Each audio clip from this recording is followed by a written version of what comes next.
Hey there, and welcome to the Catching Up with Casey show, where we talk about anything and everything that has to do with building cohesive, vision-driven teams. I am Casey Watts, school impact strategist and the host of this show. Now, if you are here, then you inevitably are an instructional leader who wants to make change happen, even when change seems impossible. And you can do that if you have cohesive, vision-driven teams that have done clarity work. They know exactly where they're headed and how they're going to get there. These teams have done identity work, and they've built their self and social awareness skills. And they have done collaboration work, and they know how to move beyond faux collaboration to get to true collaboration where change happens and where people get on board. I'm so excited to bring to you conversations that help you to do exactly that. The work that needs to be done to build cohesive, vision-driven teams. Now, with all of that said, let's dive into today's conversation.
Hello? Can you guys hear me? It would be really a big bummer if people still couldn't hear me. So state in the comments if you can hear me. I see a yes. Woohoo! Okay. So I'm going to say all of that again.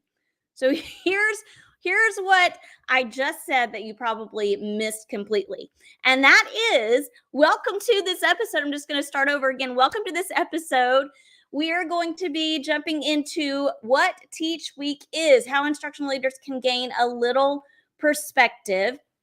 And this comes directly from 2 episodes ago. I shared about how to roll out new curriculum. And one of the things that I introduced in that episode was Teach Week. I got a lot of really great feedback about Teach Week, people wanting to know more about it. So that's what this episode is all about tonight. I'm going to be telling you the logistics of Teach Week, why you might want to implement it, how to go about implementing it. And I'm also going to be sharing my own experiences with Teach Week. Now, as I'm sharing all of this, be sure that you are popping into the comments any questions that you have so I can answer those along the way or toward the end of this episode. And also, be sure that if you did not register for this episode, completely okay if you did not register, but if you want the resources that I share about in this episode, and I'll tell you more about that later, you can go to catchingupwithcasey.com, and right there on the home page, you will see an option to register for this episode so you can get the resources afterwards. Again, that's catchingupwithcasey.com. So I wanted to share with you guys a little bit about parenting, because I have a feeling a lot of you are in the thick of it, probably right there with me. And I know that a lot of you probably will understand where I'm coming from with what I'm about to say. So I have a teenage boy. He is our middle child. He is also quite the stubborn one. And I can't really say much because I'm quite the stubborn one too. But I won't forget being on the phone with my mom not too long ago, probably 2 or 3 weeks ago, actually. And I was just venting to her about the struggles that we were experiencing. And as I was sharing these things with her, I wasn't expecting her to respond with any advice. I just wanted to vent. I just needed somebody to talk to. And so I'm venting and sharing how he's constantly trying to take all of these devices upstairs to his room. And in our house, we don't allow devices or technology upstairs and in bedrooms. And there's a reason for that. And yet I have this one child who has this idea that rules, if they don't make sense to me, don't really apply to me. So I'm venting to my mom about this, and she's like, yeah, I wonder where he gets that from. Ooh, you're experiencing it now. Like, I told you it was going to come back and bite you in the butt. And it's true.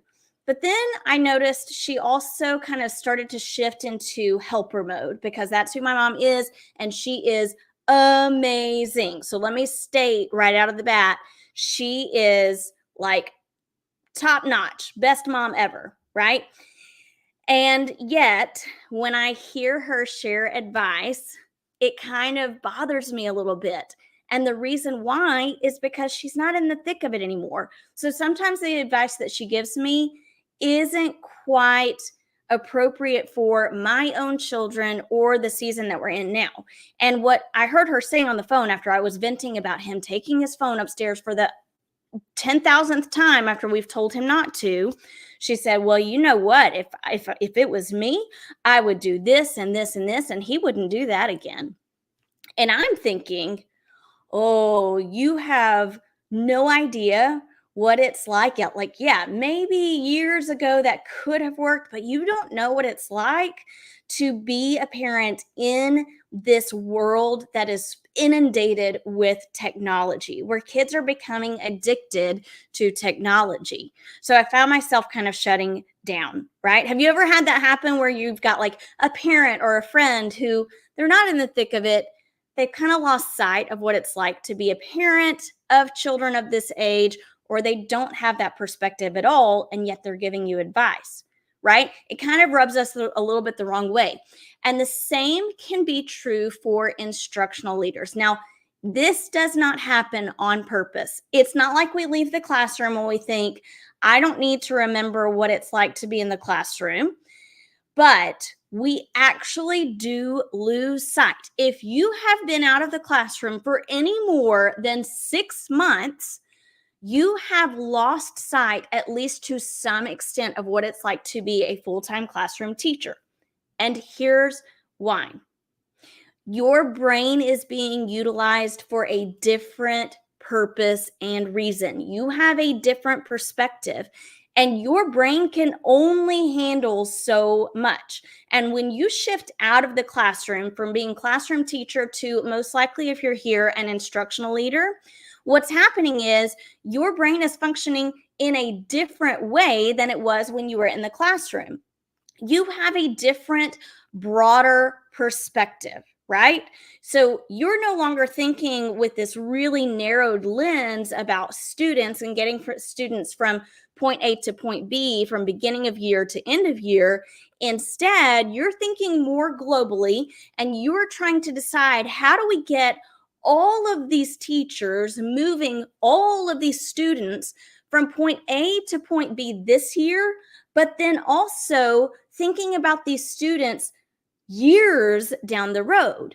So your brain is shifting its perspective, and you have to utilize different parts of your brain in different ways.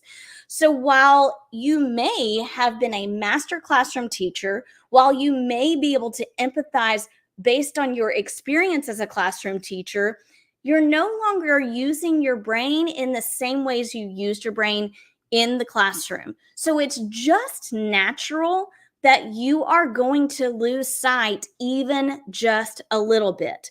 But again, it doesn't happen on purpose, but we do lose sight. Put in the comments, yes, if you believe that to some extent, everyone who leaves the classroom loses sight at least just a little bit in some ways, right? Like you're having to think about a larger, broader scale of things. And you have different roles. Like you are now focused on a different set of tasks and to do lists. It looks different for you.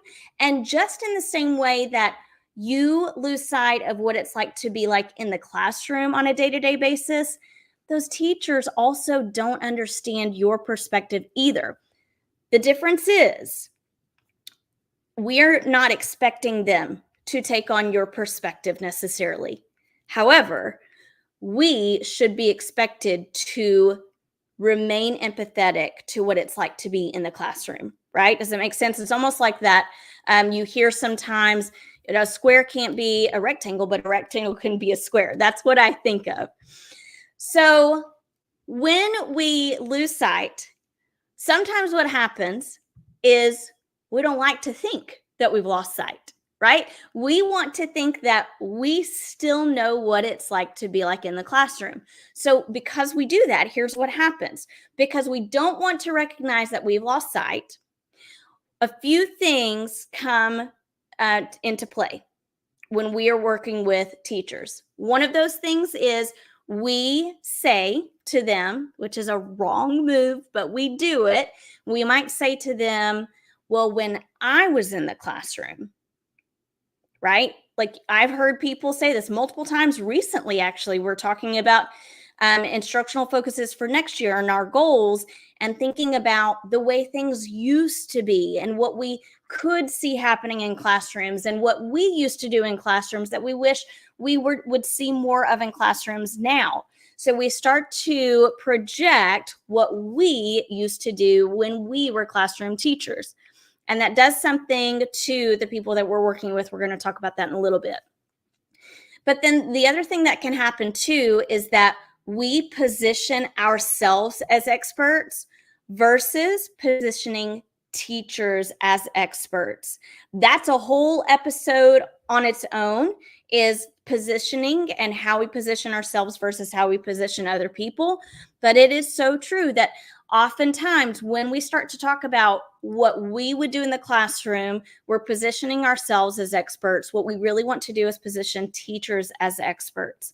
And then the other thing that sometimes happens is we will show up as someone that's mandating things in a way that are not either applicable or realistic in the classroom. Does that make sense? So we're kind of forcing things in on classroom teachers without having that perspective, thinking that these things we're saying should and could be done realistically cannot be done, right?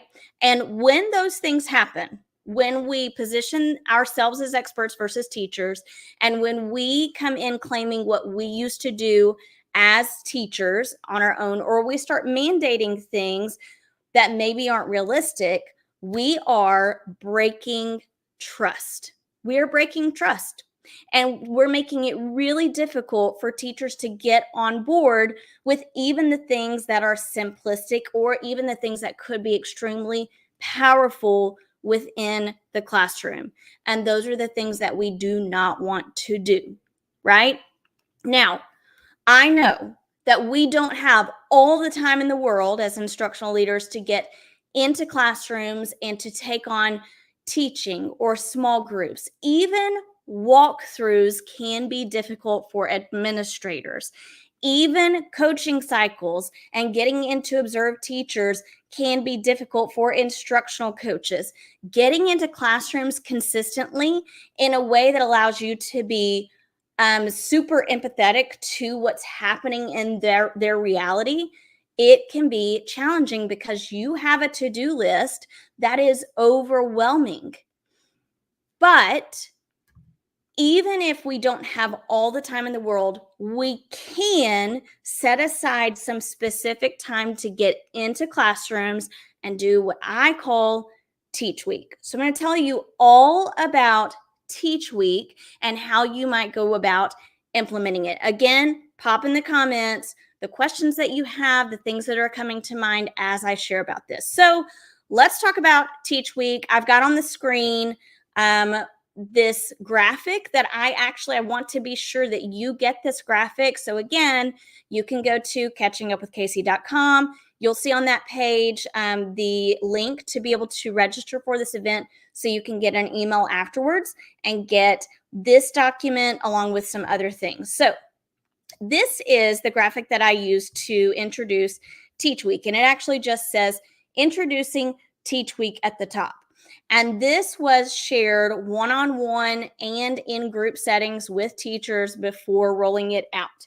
And I want to tell you the different things that are on this and then how you might go about rolling it out. So Teach Week, introducing Teach Week. And on this graphic, it says, what is it?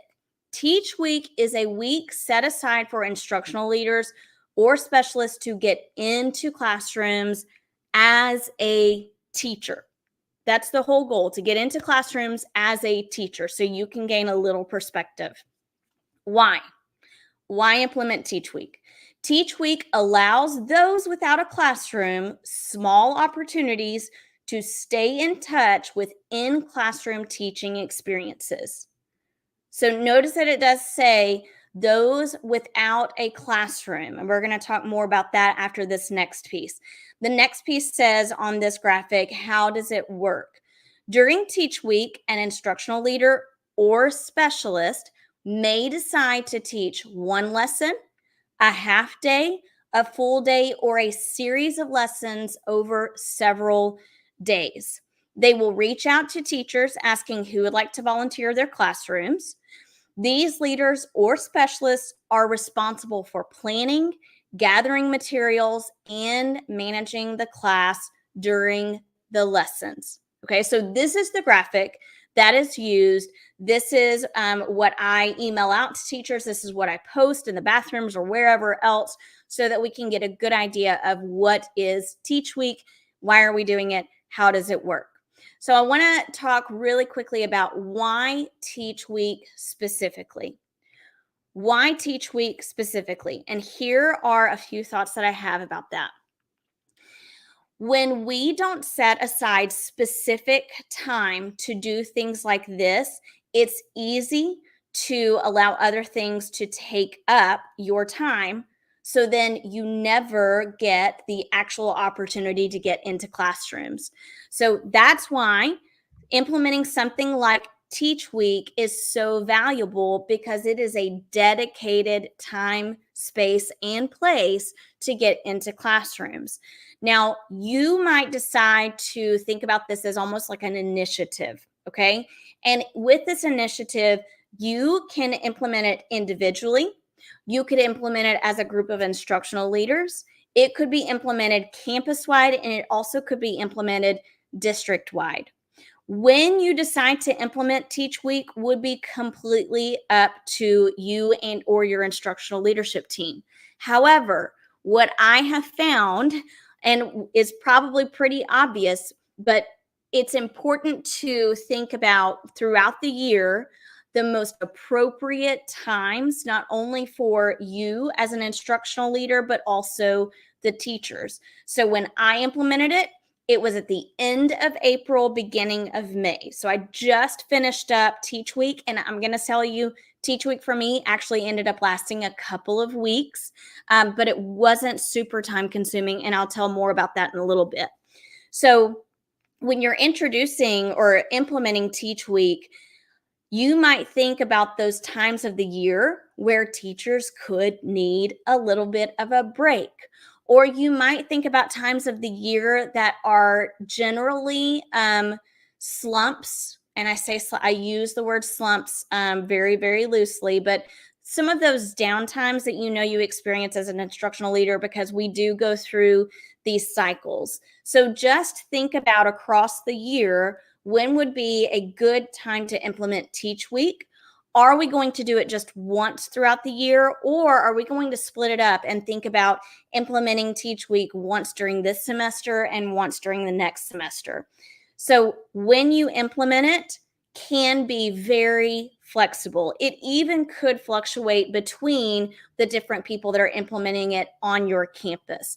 But the reason I call it Teach Week and we dedicate this time is because your teachers and you know specifically the details behind it. You can cast a vision very effectively, and your teachers are noticing the importance that you're giving to this, right? So you are highlighting this time and making it known. We want to get into your shoes and recall what it's like to be in the classroom. Now, will you be able to recall exactly what it's like? No, because you're not there on a day-to-day basis. So it does have its limitations naturally, but it's still nonetheless very important to get into those classrooms and show that you are making an effort to understand what it feels like to be on their side of things. I also think it's important to introduce or use Teach Week specifically because you have this opportunity to build trust in a really unique way. Okay. So that kind of leads into the steps to initiate Teach Week, because I'm going to show you how trust can be built as you are initiating it. Okay. So here are the steps that you might take. Now, again, these are ideal steps. And on this show, for the most part, I'm going to give you what is applicable, what I have applied.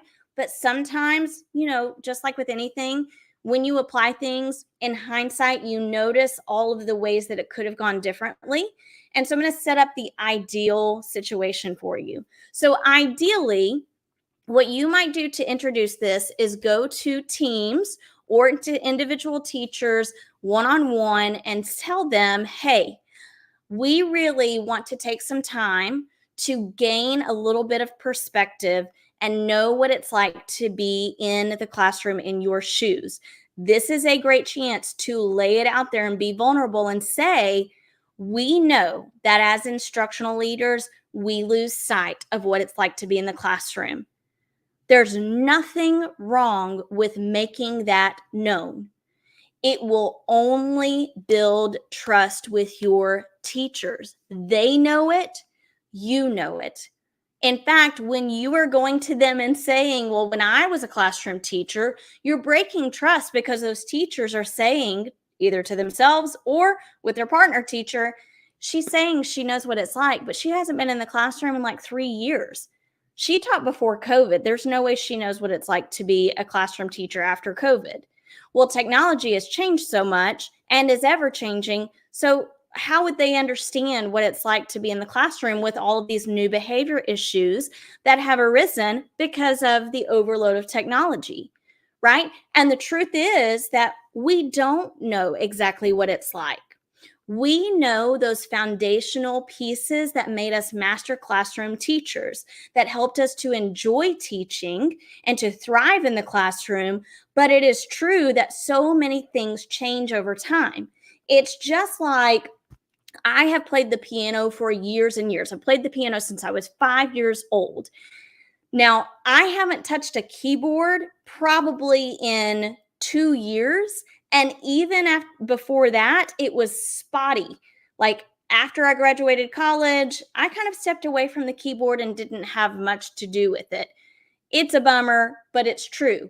Do I remember the foundational pieces? Absolutely. Am I a master at that anymore? Not necessarily, because I haven't been in the thick of it, right? It's not something that I've implemented on a day-to-day basis.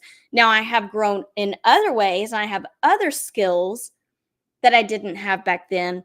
But the actual skills of playing the piano have kind of lost me, right? And it's the same way in the classroom. So things are ever changing, and we have the opportunity to let them know we recognize that things are ever changing and we don't always know what it's like to be in the classroom. Let us get an opportunity to come in and do this. So one-on-one with groups, with teams, you're sharing all about this, you're being vulnerable, and then you're explaining to them how it's going to work. After that, you send out an email. And if you register for the session, I'm going to give you exactly what my email said to teachers. So you can just use that verbiage if you want to. But your email will say something like, remember, we told you recently about Teach Week coming up. We're going to implement this in the next coming weeks. If this is a good time for you and your students to allow us to come in and engage in Teach Week, let us know. Send us an email and let us know what would be most comfortable for you. Because some of your teachers may be open to you doing a full day of teaching, maybe just choosing one subject area or a half day, whatever it might be.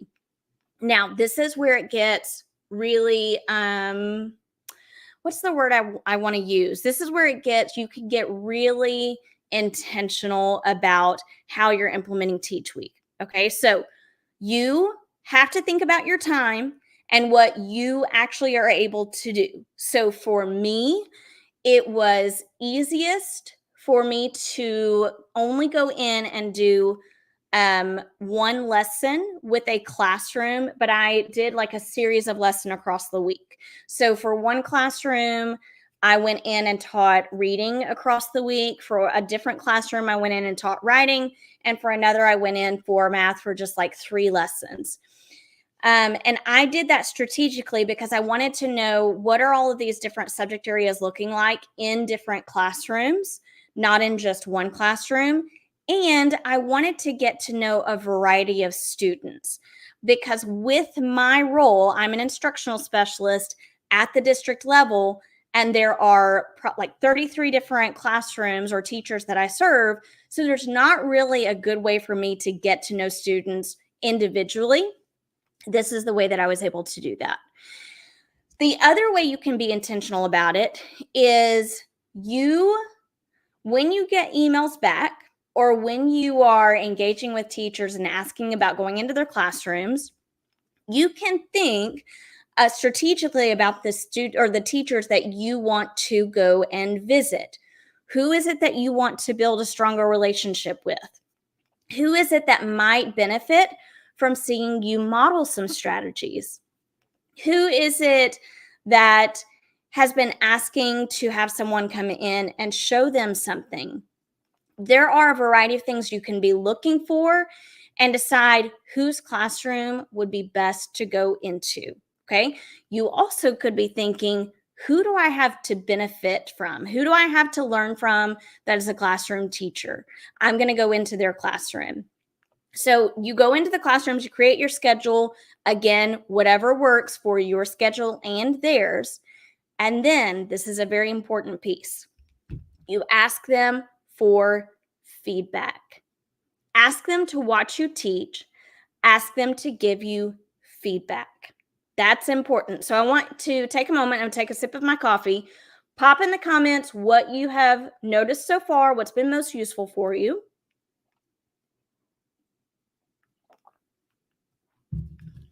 Okay. What has been most useful for you so far? What are you noticing?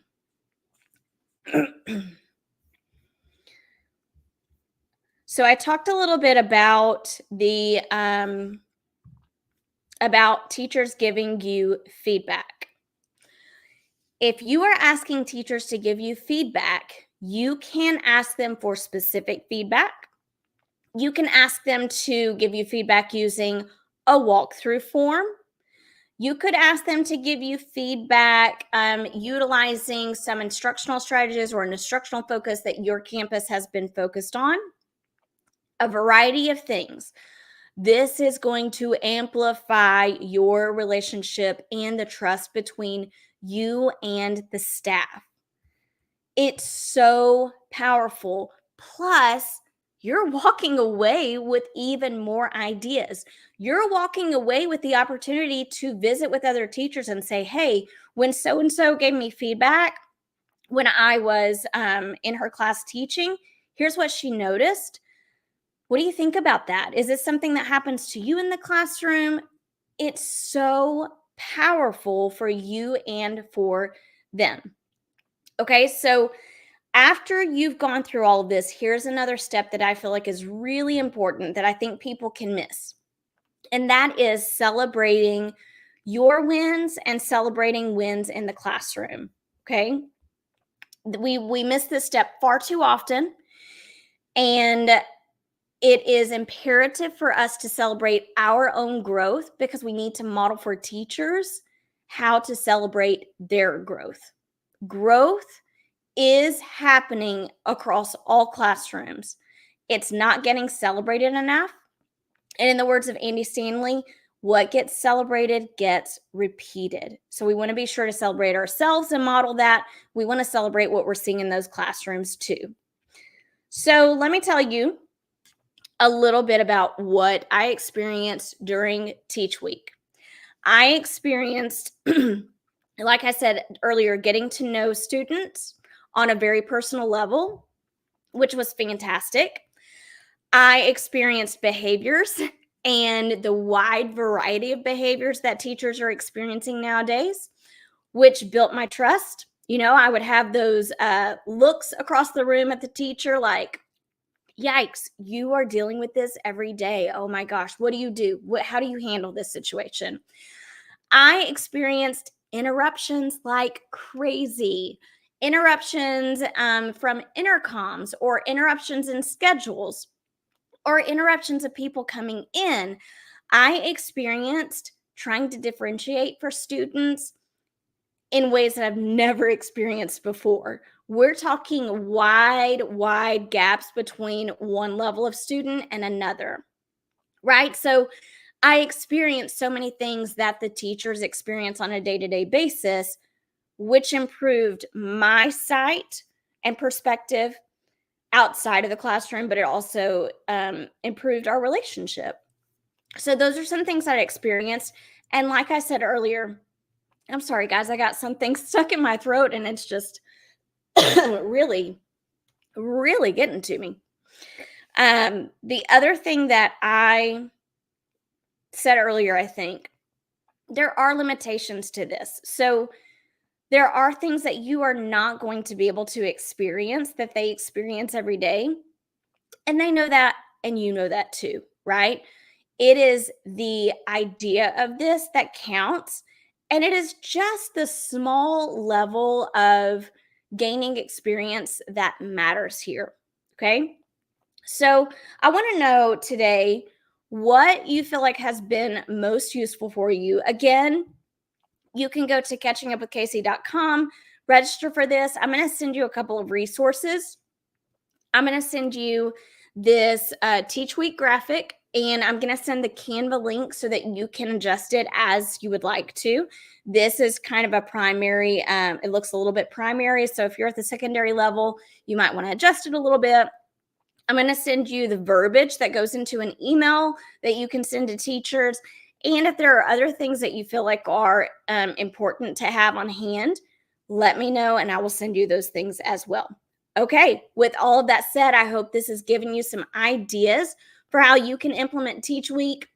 If you're wanting to know more or plan out how to go about this with your staff and you're just not sure, shoot me an email. We can get on a call and make it happen. Okay, guys, this has been a great episode. Sorry, my throat's cutting out. And my gosh, so many like difficulties tonight because you didn't hear my sound.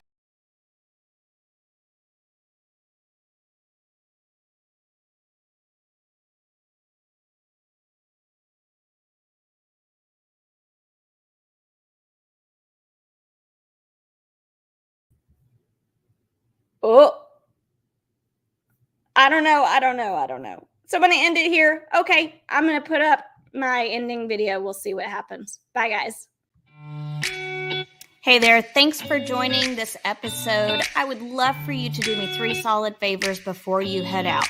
Number 1, subscribe to this show. I've got a lot of great guests and content coming up, and I don't want you to miss any of it. Number 2, share this show. Share it with your like-minded colleagues and friends and those leaders who are eager to build cohesive, vision-driven teams.